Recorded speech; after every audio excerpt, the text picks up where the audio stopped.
Hello, my dear Aude. Hi, Bhaskar. How are you? I'm very, very happy to be here with you and sharing this moment together. Me too. Perhaps we could start with maybe 3 deep breaths. Allow our listener viewer to just settle in as we settle in. If people feel comfortable to do so, they may close their eyes and just no guidance required. 3 joyous breaths.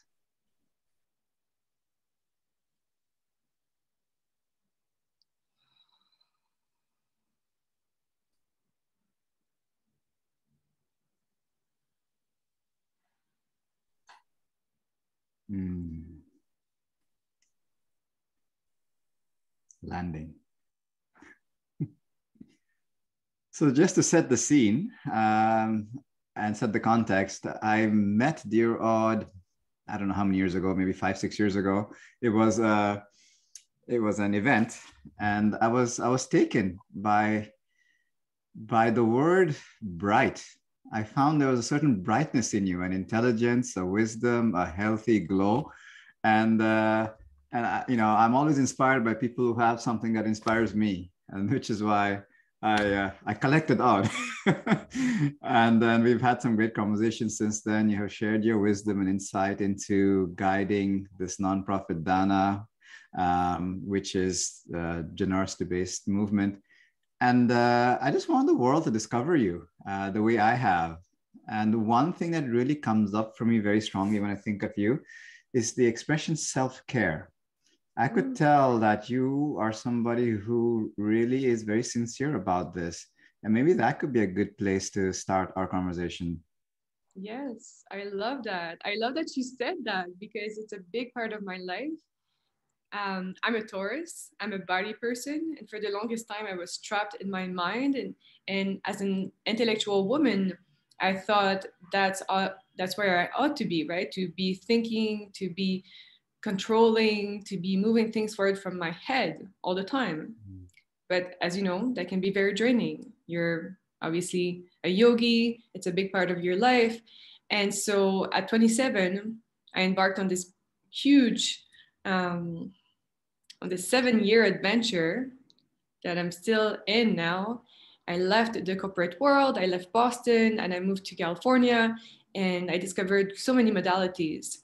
And so over time, I built this incredible toolkit to care for my body, which hosts my mind and my soul, and it's a reflection.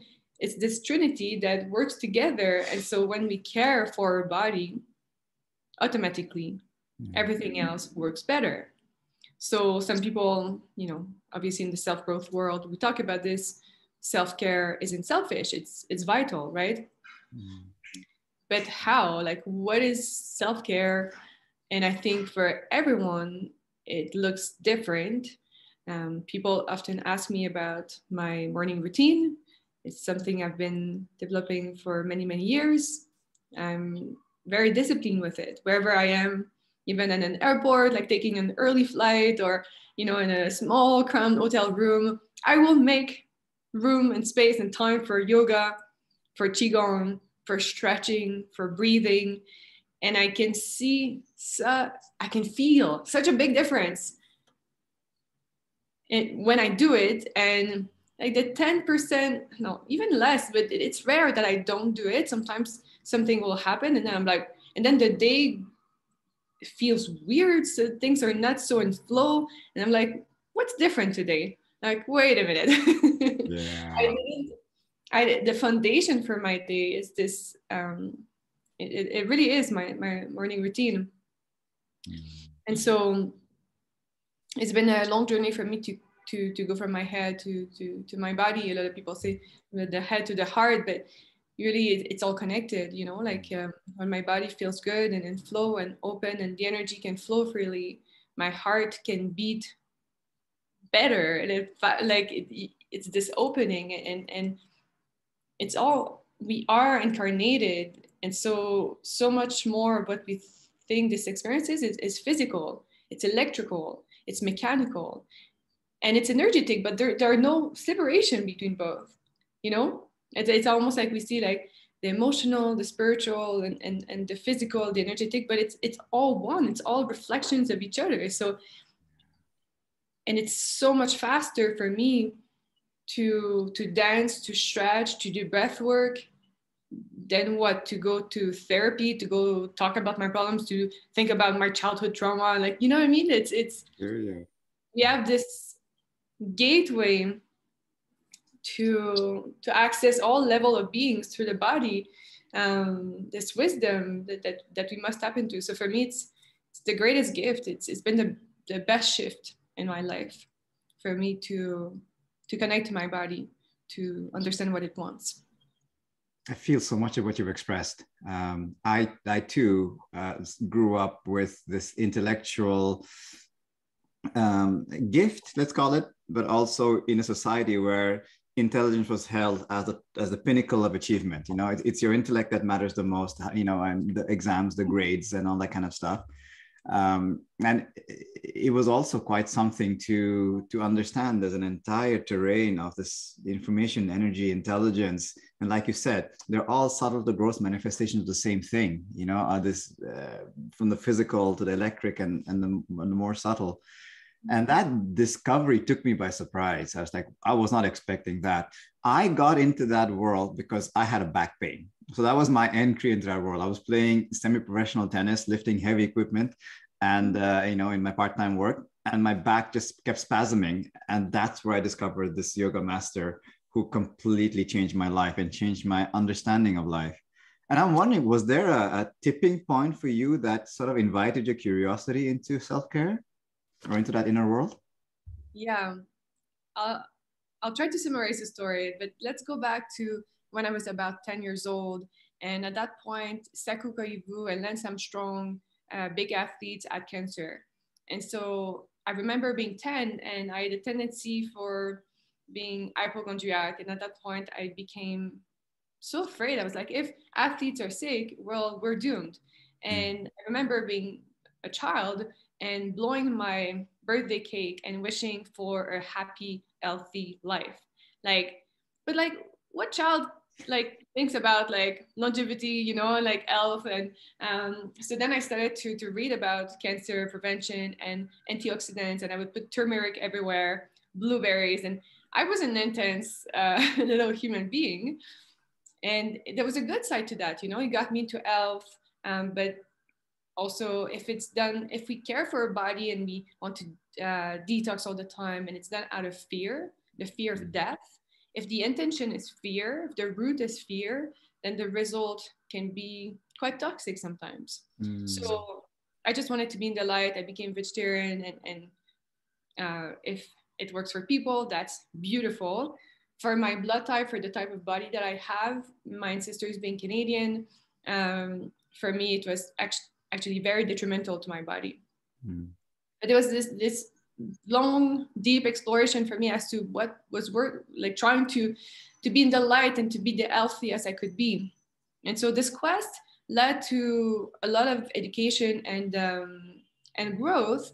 And over time, it was just a question of, you know, balance, integration, and moving from a place of love for myself as a gift for myself instead of Mm. fear of death. So this exploration, you know, over the years, then I got into technology. I started my first company at 22. And so when you work, you know, as a CEO in tech, the pressures, I remember doing all-nighters, um, you know, being at 3 a.m., like working on financial projections. And so that kind of pressure, to Mm. sustain that, you must take care of your hardware. So the Mm. mind is the software, but the computer, like imagine like you have a phone and you're barely ever charging your phone. You're running on like 6% battery, and then you have all of these consuming apps that are running like all the time and gaming, and like imagine like try to use your phone or your computer with all of these windows open, and these are our thoughts, right? All Mm. of these thoughts running, these programs running with a battery that is barely charged. Mm. So that's the analogy that I think people can understand, because we use technology now and we take better care of our devices than we do of our bodies sometimes. Like we Mm. charge our phones more religiously than we do than we do for our bodies and our souls, Yeah. right? So you wouldn't do that to your phone. Don't do that to yourself. But Mm. anyhow, I didn't know this, so I would just like push myself. I was attached to status and the idea of money. I just wanted to become a millionaire. By the time I'd be 30, and all my friends, it was the same. And these kind of money is beautiful, it's powerful, it's a great tool, and it must be married with purpose, with a sense of alignment and fulfillment. If not, like, it just amplifies deeper miseries. So I was in that game, like I think a lot of people, this American dream that somehow sometimes turns out to be a nightmare, but it's okay. We just wake up out of that and then life changes. But then I was living in Boston, living a very conservative life. And there was a moment that I was laying in bed, and I was feeling in my stomach, and I felt a density. I felt something hard. Mm-hmm. And I remember being very scared that, this kind of fear for cancer would manifest. And I remember, feeling so stuck in myself and my energy, so disconnected that, I remember feeling like, oh my God, I haven't cried in years. Like, I was just trained to be a robot, to be this competitive machine. And so when I felt this density, I was scared. And so I went to the hospital to make a test. And they didn't see anything so bad, but they were like, come back in like a few months to do another test. Mm. But at that point, because I'm a health nature freak, I don't even take Tylenol. I was like, whatever that is, like if there's something bad, I'm not gonna do any of what it would like me to do in terms of healing modality, whatever like the Western system would inject in my body. I knew that I wouldn't go this route. So it unconsciously kind of, there was this urge for survival, for that, okay, if there's something there that could kill me, I must find another route, like an holistic route, like natural way to heal myself. And it was like, imagine like this drive to survive is so powerful. And so it was not so conscious at that point. It was there. But, and then with work, that was a big turning point. Half of my team at that point was in India. And so we went to India for work. It was awesome, but it was also the meetings were surprisingly very serious and stiff. And, some people couldn't talk. And anyways, it was quite challenging from an emotional perspective. I didn't expect that, because there's a whole other side to India, and that is very obviously spiritual, but another side with the caste system and all that is quite stiff. And so I was there, and I was quite stunned by the contrast of culture. And we were waiting for another meeting to start, and everyone was so serious and looked sad. But there was one man who came in the room who was glowing. Talk about light, talk about bright. He was glowing and smiling. I was like, excuse me, why are you smiling like this? And he said, I just came back from Vipassana. Mm-hmm. And I was like, what is Vipassana? At that point, I never meditated. There was nothing spiritual about me. And so he said, it's 10 days in silence. Silent meditation. I was like, what? 10 days in silence? And everyone was kind of laughing, and they're like, I cannot even sit for 5 minutes. Ha ha ha. And but really they were laughing at themselves, because everyone was kind of, wow, impressed by the presence of this man. So my cocky, egoistic self was like, oh yeah, no one can do it. I can do it. So that night, myself who had never meditated, I signed up for Vipassana. And so, the months were passing, and it was coming up, and I was so afraid of going and becoming spiritual and like shaving my head and becoming a monk and losing myself. Like I didn't know that spirituality only means to embody your spirit. It's to be you, whatever is true for you. And we each have a different piece of the puzzle, and it looks different for everyone. And it's not about how many asanas you master, whatever. It's really about what is true for you. And if that's yoga, if that's meditation, and of course these are tools that can help clear systems. There are techniques that can accelerate our remembering process. That being said, it looks different for everyone, but I didn't know that. So I was very, very afraid, and I went to Vipassana, and I hated it. I thought it was the first days. I was like, this is so stupid. Why are we doing this? Why are we focusing on our upper lip? This is silly. Like I should be somewhere else. I felt bad for people. They're very condescending, like I have to say that it was all ego the first 2-3 days. But I was like, I was making all the mathematical equation as to like, okay, 2 days, okay, I do 5 times it, like, you know, kind of get Yeah. myself out of the mind prison. And then I gave up, because at some point that's the path of life, right? You will have challenges and obstacles until you give up, you surrender, or control all illusions, and realize and remember. So that's what I did. And on the fourth day, I remember that I just, yeah, as Gonka says, like I gave a fair chance to the practice, and I had an out of body experience. So my awareness lifted 4 feet out of my body, and I saw my body, and it was both extremely exciting but very scary for someone who was as pragmatic as I was. I saw that happen in 4 seconds, and then I came back to my body. I went to the teacher. She didn't make anything out of that, because they don't want to encourage like these esoteric experiences. They want to, you know, keep it clean to the practice, which now I understand why they do that. And then I went to my room, and I had an amazing Benga experience. I was a field of love and light, and all body dissolved, and it was just pure beingness. And I was there was no thinking. It was just the craziest experience. I couldn't understand. And I remember I was just in my room, and all I wanted to do after that was go back to that state. And then that's when you realize that the body is a field of energy.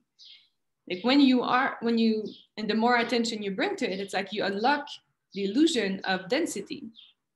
It's by bringing attention to the body with a third eye, with this divine scanner that we have with the pineal gland here, by scanning the body, by bringing back the attention instead of like spending it in outside distractions, by bringing it within. That's one of the greatest paradoxes. To unlock the illusion of the body, to dissolve the body, you come back to the body. It's a great paradox. It's beautiful. But beautiful design. Yeah. Yeah. And if you avoid the body is more dense. It feels more dense and more real if you ignore it. But if you want to realize the energetic, flowy, luminous nature of the body, you must tend to the body. You must go within. It's kind of shocking to Yes, indeed. yeah. So it's a long explanation to go. It's beautiful. Yeah, Just for the listener who might not know, Bhanga is a state where you feel no gross physical sensations in the body. The whole body feels light, electric. It's hard to put into words. You've touched upon so many beautiful insights in that. One, right in the beginning, you spoke about the intention behind self-care, which I find so beautiful. This notion that I know so many people who are doing self-care from a place of fear, from a place of I'm too fat, or I'm too whatever, I'm too stupid, and then they're doing this just to, personal development, but it's almost like carrying a bag of bricks on your back. When you come from this place of love, like you've said, where what a privilege it is to inhabit this human condition, this mind-body system, and spirit-soul system called Bhaskar, that one called Aude. And there we are, the privilege of being the highest version of this avatar in all its, forms and glory. And when you come from that place of just appreciating this very unique and transient gift that we have, it's a whole different experience of self-care. And just this morning, I spoke with somebody who was going through anorexia. She was literally, she had the hunger and she was so angry with herself. She was so much in repulsion with herself that she was not eating, despite what her body was saying. And she was seeing that as self-care. And luckily she caught it in time before it mutated into a full-on mental condition. So that's something I think is very worthy of putting a spotlight on. It's where you're coming from in this journey of self-care matters so much. The other thing that really piqued my attention was this notion of helplessness. And I know Vipassana has a way of making people most of the time get in the state of complete absurdity to helplessness. And there's something about being helpless. in a very direct sense that, you know, you're just overwhelmed by helplessness, and then something remarkable just breaks through, like Alice through the looking glass. um, I had the very, very same experience. You know, I'm supposed to observe my breath 1 hour, 2 hours, I'm nowhere near my breath. My breath is nowhere near. I look like the Buddha, but I'm nowhere near the breath. I'm all over the place. And it's so frustrating. It's so absurd. Um, and then that experiential breakthrough happens. And once you've experienced it, you cannot unknow it. Yeah. The teacher at Ashanti says that the purpose of the practice, the spiritual practice, is to break the seeker so that we finally surrender and come back to truth. So what if, you know, the rigidity of some practices, you know, like there's some fun, what is the type of yoga that is very very rigid? Ashtanga could be considered that. Ashtanga, you know, but it's and it works and it's beautiful and you can feel the expansion, the flow. It does from a mechanical energetic perspective, like it's undeniable. At the same time, well, the body is a reflection of our inner world. Like it's one of the same. So for example, in something like, you know, anorexia, different problems like this, the body is speaking. You know, fat is protection, it's fear, right? I've seen people change I mean, crazy ways after, you know, ceremonies like ayahuasca or something like that. They heal, they let go of something, and then the body naturally changes. Now, the problem now is that the body is also, because it's physical, it's tangible, we see it just like food. Our need to control things gets off of that, right? So people will want to lose weight, or they will want to change their bodies or whatever. So then they will focus on the physical body, right? They will focus on just like, okay, I'm gonna do this diet or like go to the gym more. It's like there is an interaction here that will. I'm not saying, I'm not denying the importance of caring for the body. At the same time, it's in vain if it doesn't come from this aligned place and this integration, right, between the energetic, spiritual body, the emotional body, and the physical body. They must work together because they're one of the same and they reflect each other. So if you just focus on the physical body, you're in great trouble. So for an anorexia, what a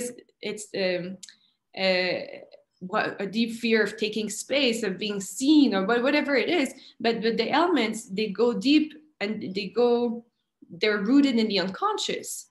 So that's where, like, it must be observed, it must be felt, and the depth of that pain must be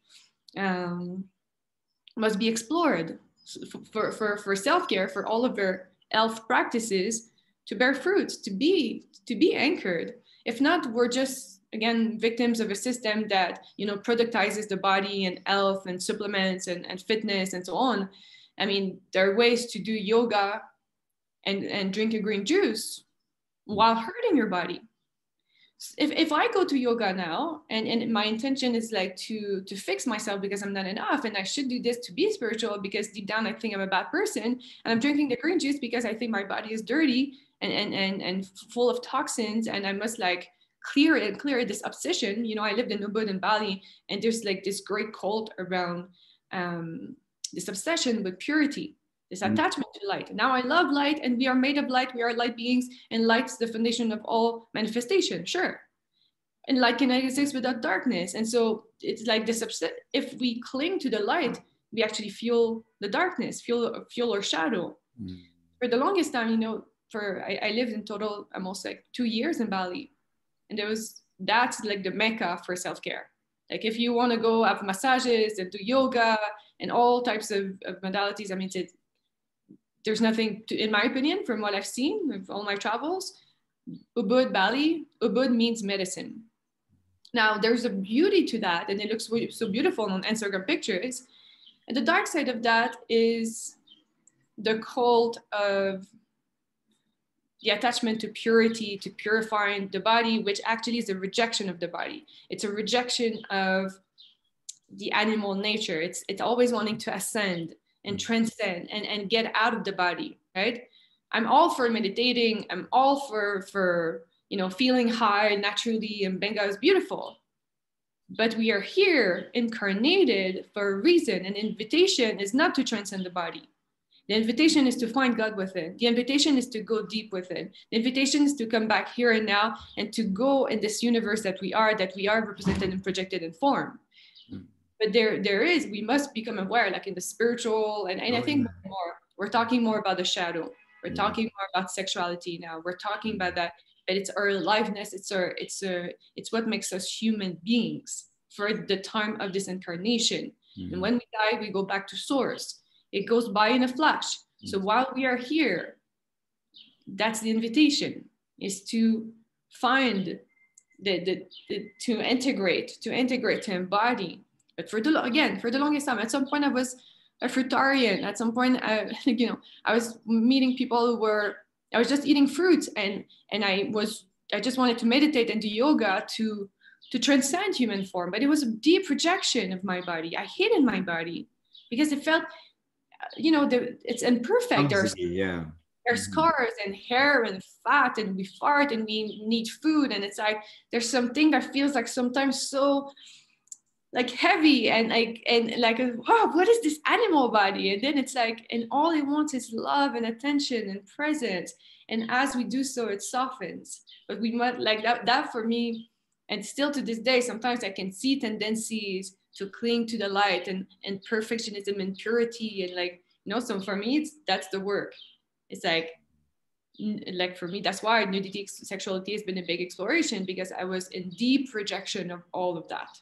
I just wanted to be in my head, in control, pure, perfect. And it's like, whoa, no, my shadow, my animal self, like, like to have the courage to go there. And as we do so, then we can be in this balanced state. But a lot of people actually who cling to the light and they look so spiritual, from everything that I've seen, they actually have a very strong shadow, a very strong pull. They can feel in their energy. It's not balanced, it's not clear, because they project half of themselves.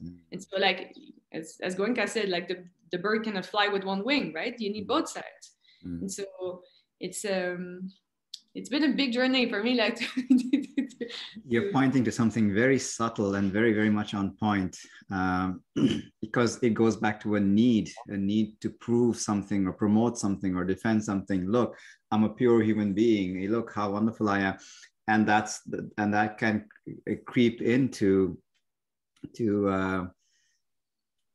this moralistic heaviness behind it, where it really stems from a place of just a deep joy of being alive, and morality kind of takes care of itself. But if morality is driving the seat, then you can become absolutely very hypersensitive to the subtlest disturbance. I practice yoga because I want to be versatile. I want to be able to do anything, anywhere, with anyone, in a body and mind that can handle any situation. I could be in a mud hut in Calcutta, I'm perfectly fine. I could be climbing a tree, I'm fine. I'm hiking, I'm in a presidential suite. It's the dexterity that I really enjoy. But I find some people actually, instead of dexterity, they become very, very closed in. They're only comfortable in this environment and everything else becomes uncomfortable. Whereas I find what the practice is really asking us is to have such a huge comfort zone that no matter what is happening, you can literally and truly just be yourself. And there's this sense of easefulness in any situation. And that's what I picked up from my yoga master going back, I know, over two decades now. There was an easefulness. Even this person, I'm sure, who walked into that meeting, in India, this guy who was glowing, there's an easefulness in that. It is glowing, but there's also this it's very tangible for me. I felt that in you as well, actually, in that part. There was about 50-60 people in a very small room. There was just this easefulness in which you navigated through the people, that can only come from I would say skillful living and living an examined life. Yeah, and I love that you said that. It's exactly what I was thinking about yesterday. I was walking, and I was kind of reflecting on myself, and because I'm there are people that I'm meeting now, new people in my life, and often enough when people meet me, they're both confused and mesmerized. They're like, "Who are you?" Like, it's hard for them to put me in a box, because there's this great sense of, as you said, flexibility and adaptability, and I'm nothing and everything. And Mm. I am sometimes, you know, I've been in processes that it's almost, it's so detached from a sense of self. It's so vast that it's almost like I have to come back and be like, oh yeah, I'm a woman and that's my name. And it's almost like, you see, and it's beautiful. And then I can go to an investor meeting and talk about, and talk about any financial ratio, or I can be barefoot and running around naked in the desert. And they're all beautiful. And that's, to me, I am carrying a drop of God in this body as this awareness. I have this flesh vessel navigating through earth, and my job is to allow consciousness to experience earth, to experience humanity, to experience myself, to experience this soul signature, this vibration that is owed, that will happen one time in you, Bhaskar. Like, we have this, we were born with these traits and gifts, and it's like, wow. And it's Mm. unique, and just like every snowflake, and we're all unique and special. And it's like, okay, well, what does it mean to be fully expressed, to fully embrace that one soul signature? What Mm. does that mean for me? And that's what I want people to understand. It's like, that's your only job. Your only job is to be you, and whatever, and you must find out what that is. And Mhm. that can be anything. The problem with self-growth and learning from it, we can get inspired, but, and we can, there are models, and there are like, but it's slippery. It's slippery to have, it's good to be inspired, but true inspiration will invite your truth to emerge, instead of, oh, I'm inspired by this person, so I'm going to try to be like them. I'm going to act like them and do like them. And, you know, and, but even getting lost on that path, and you know, getting out of alignment is part of the path, and it's part of, you know, finding ourselves again. Because inevitably, when we are out of alignment, we will feel pain and sadness and depression. The opposite of depression is expression. So for, if someone wants to heal themselves, like if I keep ignoring the signals that want to allow my expression, my creation, my alignment, the cost of that over time, like for, I will feel like sadness and heaviness and less energy, because spirit cannot energetically support misalignment. So obviously, it's always trying to bring us back to a place of alignment, of integrity. But the cost of that over time, when people are not listening to that, then it's a complete shutdown to invite the person, hopefully, to make drastic change, to um, yeah, to shift.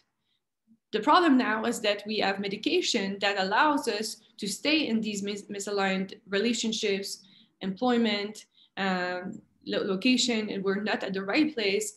And we have tools, mechanical tools now that fuel a big industry that allow us to think, to feel that, oh, everything is fine, but we're just suppressing the signals. And so if we are to feel everything, which meditation invites us to do, meditation really is just a practice of being with what is. And as we do so, we can feel our truth. We're making space for our truth. We can hear ourselves. We make space for our soul to be embodied. We are present with truth. And that's a great gift to ourselves. It's essential, it's vital, it's the foundation. Meditation shouldn't be a thing. It shouldn't be a special thing that we do for a few minutes in the morning. Meditation should, our lives should be a meditation. As I walk, I can be present with myself. I can be aware of my inner reality, my feelings, my emotions. I can breathe. I can bring presence to every moment. I can be in a car. I can go to the restroom. I can, like, many people can meditate. There's so many moments to meditate.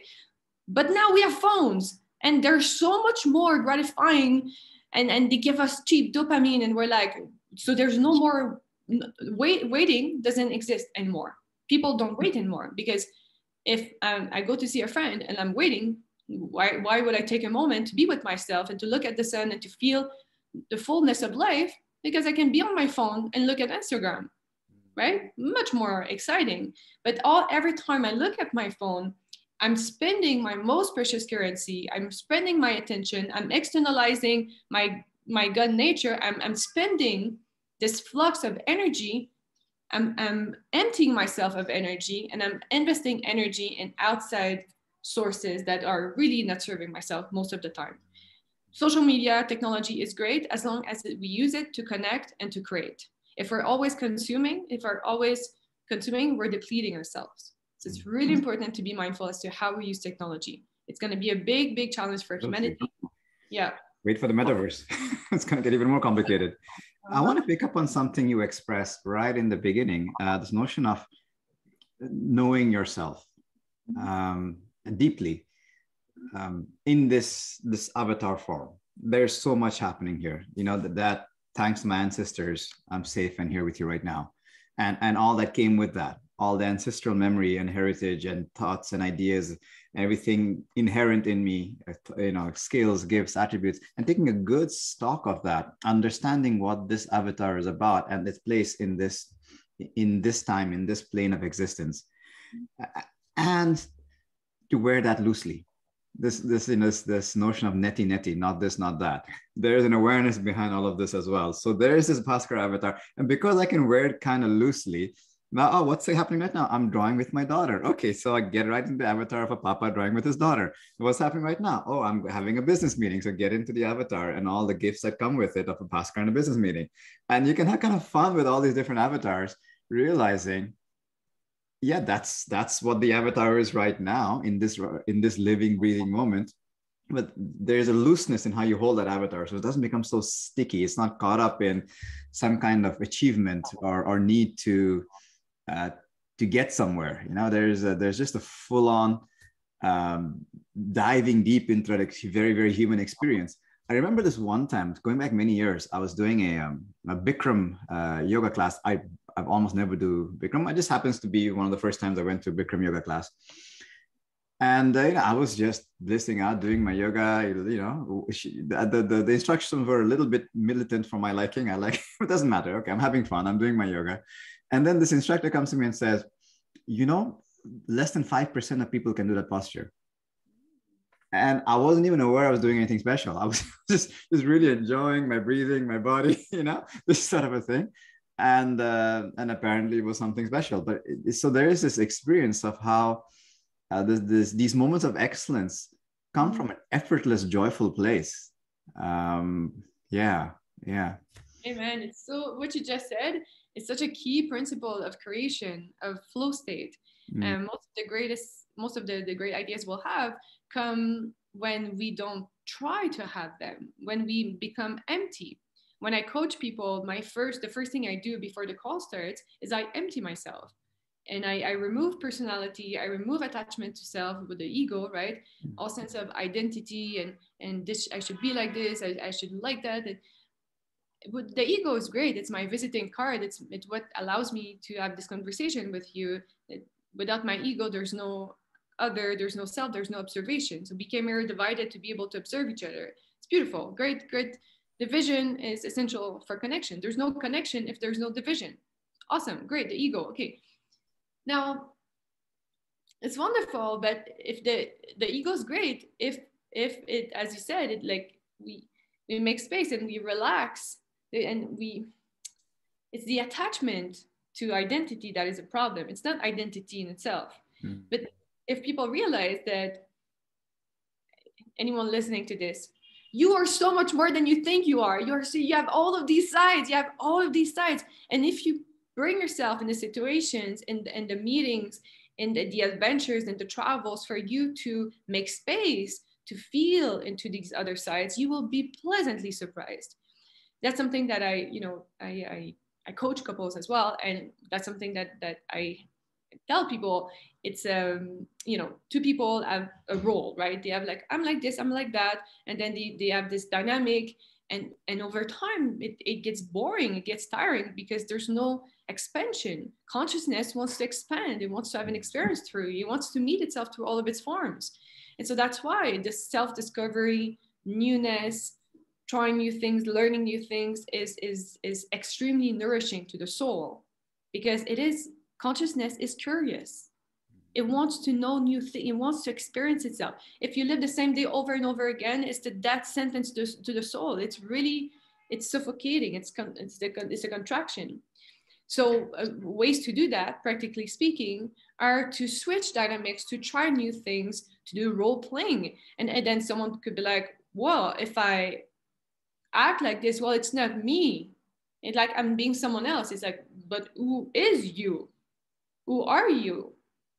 You know what I mean? So it's like, okay, well, for example, with your partner, not right now you have to, oh, me, I should be dominant because I'm a man. And society told me that I should act like this. And I'm a woman, I should be cute and even submissive. And it's like, okay, then it's like, oh, it's fun for a moment. But after 3 years of doing the same thing, people are, oh, I don't know. Well, okay, great. Put on costumes and try new things and go outside, go look at the trees and like change it up, try something else. And then be like, oh, I guess, oh, there's a part of me that is like that too. And if you go and you go to this other country, it will bring you to another situation that will call this other side of you, only to realize that you're nothing and everything. It's just this receptacle for an experience. And if you release that, if you make space, like one of my favorite practices, obviously, I love traveling, but I love talking to people who think differently than me. I love to talk with people who are very different, because every time I learn something and then I come to this realization that this person and I are actually not that different, which is the crazy thing with COVID, everything that's happening now. I don't want to make it a COVID talk, but people, it's so polarized right now. And people really have this idea that these are the bad guys, I'm the good one, I know truth, I hold the truth, and they're wrong. It's like, it's so fascinating. It's so fascinating because It really is. It like really is. I have a lot of friends who are anti-vax and so on, and I think I was at some point, and then I had the chance to go to, I was in Boston, and I got the chance to go at a party with Moderna managers and be in their house and be with them, not like look at an Instagram post that gets a lot of likes, but to be with people who are responsible for it, who are creating it. And then I go, and I remember I go in their bathroom and there's a Buddha statue and fresh flowers and natural products. And I meet their kids and they're so sweet and kind-hearted. And, they do a cheer, a toast, like to help people like come back to normality. And they have like tears in their eyes. And I'm like, wait a minute, like these people are really good people. I was like, it was hard. Okay, how can I say? Yeah. It was a big realization because I had this narrative, that, oh, these are the evil people trying to control us. And then if we were to be actually in a room and not like hiding behind our screens with our egos like amplified and like just like commenting and like being in our echo chambers, like if we were to actually all be in the same space and look at each other in the eyes and feel each other, the enemy is not the enemy anymore. The enemy is your brother, it's your sister. When we are in it together, we're on the same team. We're on the same team, guys. But the only way that division is maintained is through ignorance, is through distance. Because then the ego gets off of that, right? It loves the experience. And then that's part of the incarnation. It's okay. Like, it's part of the path. And I trust that everything's serving us to come back home. It's okay. Let's go through that all in. But yeah, that's been one of the craziest things. It's like, yeah, realization that my identity it's beautiful, but it's also nothing, and we can connect and adapt to anything, to anyone. When we look at what yoga fundamentally is, it is the realization that there is no other, fundamentally.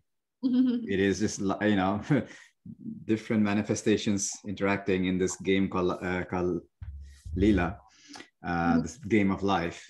And here we are as two different avatars experiencing that game. But fundamentally, whenever I hear words of division, separation, polarization, I think Eckhart Tolle said it beautifully. He said something to the effect, when I hear the expression war against, I know it's doomed for failure. When I hear the expression war against, I know it's doomed for failure. Because right away you're othering. There's no room to understand, to explore, to question, to see together, because no, you're the other.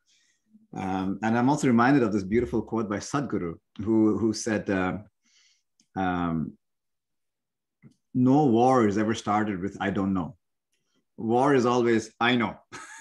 I know, you don't know. You know, this is how war starts. But when you say "I don't know," you know, you go into this modern executive's home with this open heart. I don't know this person. Maybe I have some judgments and opinions. Let me suspend them for a while because I don't really know. Because you don't really know, you open yourself to a whole different experience. But if you knew this person is a rascal, then all these Buddha statues will look like fake, phony. There, you will find some reason to be cynical and doubtful and skeptical because you know this person is evil. You know, but because there was an openness in you, yeah, I feel strongly about this. Yet at the same time, I don't know. Let me explore. Let me be curious. And then we can have a more nuanced, more subtle, more sensitive understanding and land in this place, which you so beautifully pointed to, that we're all really the same. We're all looking for the same stuff. Under the skin, we're all looking for the same stuff. We're looking to feel safe. We're looking to feel free. We're looking to feel validated. We're looking to feel connected. We're looking to feel fulfilled and all that kind of stuff, some sacred connection. It's the exact same thing. And this notion of consciousness expanding, when you feel that expansion of consciousness, this, you can call it love, you can call it ecstasy, you can call it bliss, you can call it divine. You know how healthy that feels. It's when we start to other, right away, your body, the language of the body, as you so beautifully said, contracts. And when I'm in that place of distancing myself from somebody, I feel myself getting tight. And I know that when I'm in that place, you're not getting the best version of me. You just aren't. What's going to come out of me is not going to be purely, beneficial, wholesome, loving, joyful. Is you're going to get something nasty. So this familiarity with the language of the body, this expansion contraction language at a very basic level, even, that is so powerful. And when I'm tight, I'm othering. When I'm tight, I'm othering. It could be anybody, my son, my daughter, my wife, whatever it might be. And that's okay. That's what's happening. That's the game at this moment. So yeah, go on. The contraction part, the universe is always expanding, but there's also a contraction in the creation process. There's even death and destruction in the creation process. So I want to honor that part too, because we're not supposed to always be in expansion, because to expand, there's also at every point of expansion in our lives, there will be contractions that invite us to go within, to meet perhaps some fear, some trauma, some resistance. And the invitation is to go deep within these points of resistance, feel it fully, release it, understand it, and then you feel the safety that you're well tooled to expand even bigger. But it's not this straight line, as we all know, right? It's not a straight line. It's, there will be a point of expansion, everything is in flow, everything is growing, and then boom, something happens. And like, why is something happening again? Everything was going so great, my relationship, my business, whatever. Like, why does this happen? This is an invitation to go within. It's this breathing motion, right? I'm not always inhaling, I'm also exhaling, right? So it's this breathing motion, this dance that we are invited to flow with, to accept, because every contraction is preparing us for the next expansion.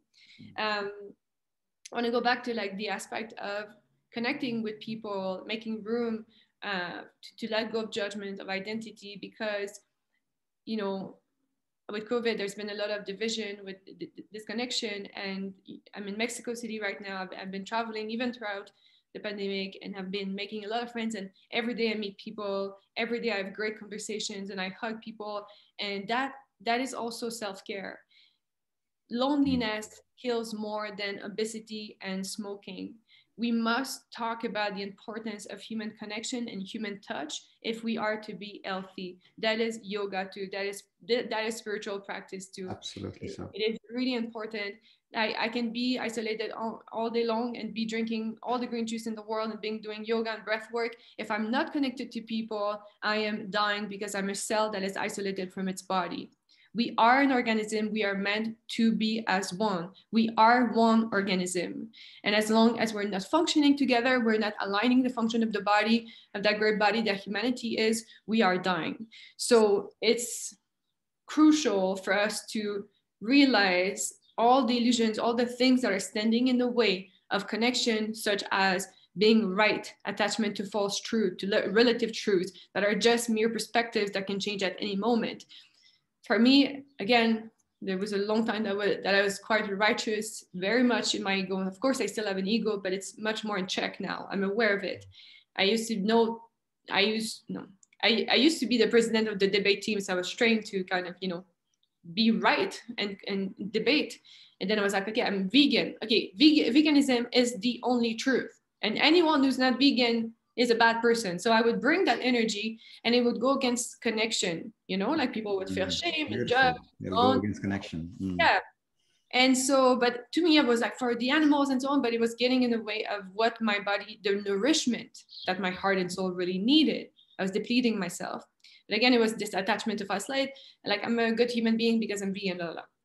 So over time, I realized that at some point after 11 years, because I was not feeling well, I had to try another diet. And it was really hard because there was, again, so much attachment to that righteousness, that like I'm that badge of honor, that I'm sacrificing myself and so on.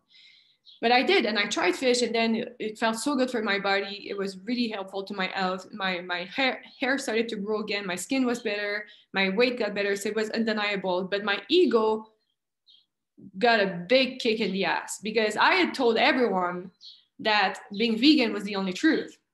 Now, imagine me going back to my parents and telling them that I eat meat again. My dad is still making fun of me after 3 years. So it's still like, it was like really hard. I was like kind of feeling shame. And I did a Facebook Live to be like, I was feeling so much shame at that point. There's so much like guilt for having like forced people and be like, this is the only truth. And it's like, for some people it's the truth. For some people it's not, and at some point it can be, at some point it's not. Like, it's always like, maybe one day I'll be a breatharian. I actually feel that at some point, the way that we consume energy will change from right now food, because all we need is energy. So right now, food is one efficient way to carry energy, but the sun is energy, the earth is energy. So there will be a shift of consciousness at some point. The way we consume energy will be drastically different. Right now, we're highly reliable on food, but this is not sustainable. So it will change. So I'm not saying. For those who are not new to this, the breatharians are people who survive and exist and thrive, in fact, on breath alone. If you want to find out more, there's a documentary called In the Beginning There Was Light. It's quite remarkable. And yeah, essentially, it's energy that we need. Yeah. I want to pick up on a couple of things that you mentioned. This notion of this ebb and flow of life, darkness, lightness, tightness, heaviness, expansion, contraction. And the way I frame that in my life is thriving and learning, because this tide is unpleasant. It's not a pleasant feeling, but you can think, oh, I'm learning something about myself. So that's when that evolution happens in this, we are humans after all, unless you're some Zen monk somewhere just in complete expansion all the time, possible perhaps. But in this very human Bhaskar life, when tightness comes up, there's a chance to learn something here about Bhaskar's undealt, unresolved issues. And it's having people around, family, is very good at uncovering these these beautiful jewels of learning. I want to land by just maybe expressing, I don't wish to put a label on you, but it is coming in very strongly. I see you as a free spirit. There is this notion that you do what you do in a way that you do it, that feels right for you. And you play the game of life, you play it well, but you also don't take it very seriously. You do your thing. And there's something inspiring about that, and maybe even intimidating, and maybe even you get projected some negative stuff. Who knows, Somebody might be saying, hey, how dare she doesn't play by the rules like I do, Maybe you get some of that stuff. Maybe you get curiosity. I hope that people see you and feel inspired. Mm-hmm. I was wondering if you had any thoughts on that aspect of you. Yeah, there's a deep rebel in me. When you said that you're a free spirit, people tell me that all the time, and it triggers me because part of me wants to appear like so grounded and structured, and that's again the Taurus in me and the businesswoman in me. And you know, they're like, oh, so you're a digital nomad. And I'm like, I'm not a nomad. Like I don't feel like these free flowing hippies that don't have any structure. And that's for me, the invitation is always integration. So yes, I am a free spirit, and that's a part that people see. And I'm also a very structured, disciplined, grounded person. Wherever I am, it's home. Wherever I am grounded, and I create these routines and these communities. And so there are two sides. I think on social media, like the first thing that people see from me is this, again, like open, courageous expression. And I hope that that inspires people to connect to their truth and to express it, because there will be fear. There will be fear to express that truth. It takes courage. But I promise you that the more vulnerable and open you are in that expression, the more freedom you're going to feel within. It's going to be extremely healing. It is deep medicine. You'll feel the sense of alignment. But also you'll realize that whatever you share, so many people feel the same.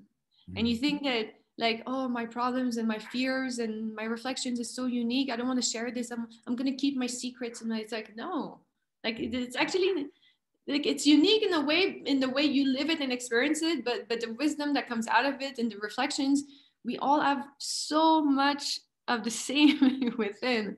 And so free yourself, being a free spirit. The reason I'm a free spirit is because I freed myself from the attachment to kind of uniqueness or specialness, and I open myself and I share myself. If I feel something at a micro level with myself, I feel it, I admit it, and then with people in my relationships, right? That's where freedom starts. The freedom to be you, to be the true you. It's not just like, it's not like I'm a free spirit. I travel and I do courageous, wild things. That's freedom. But freedom really starts within. And so don't wait for the big travels and what looks cool and free to find that freedom, but find it within and free yourself from, like, forgive yourself, know yourself, look at yourself, express yourself. That will set you free. Truth. That's how I meant, actually, because I know this free spirit has a maybe a perspective where you're just airy fairy doing all kinds of random stuff. That's not how I meant it. What I meant was you're allowing yourself to be authentically you, and I see both sides of you. Some people see that because it's true. Like in what I share, there is a part of me, that likes to explore and have these adventures. I don't want to deny that. But when they meet me in person, they feel the sense of groundedness, and it's not just like. And maybe I had a phase, after working in tech in Boston, that I needed to like have my my adventures, but now it's more grounded. Oh, beautiful. May you keep shining. Are there any final thoughts, ideas that you wish to just land with people? Anything that you feel just moved to share? Yeah. At the risk of repeating myself, is know your truth, live your truth, express it, and it will inspire other people to do the same. It's the most revolutionary act. And you can start with, next time that someone asks you how you're doing, tell the truth. Don't fall into this robotic, political, polite way to respond to these inquiries, but be honest. And as you do so, you will invite the person, you will give permission to the person to express how they actually feel, and to let go of this attachment to just happiness and perfection, because it's not true. That's not the human experience. It's textured. It's dynamic. So let's embrace the fullness of the human experience. Thank you for inspiring me to do that. And it's been a treat, as always, to connect with you.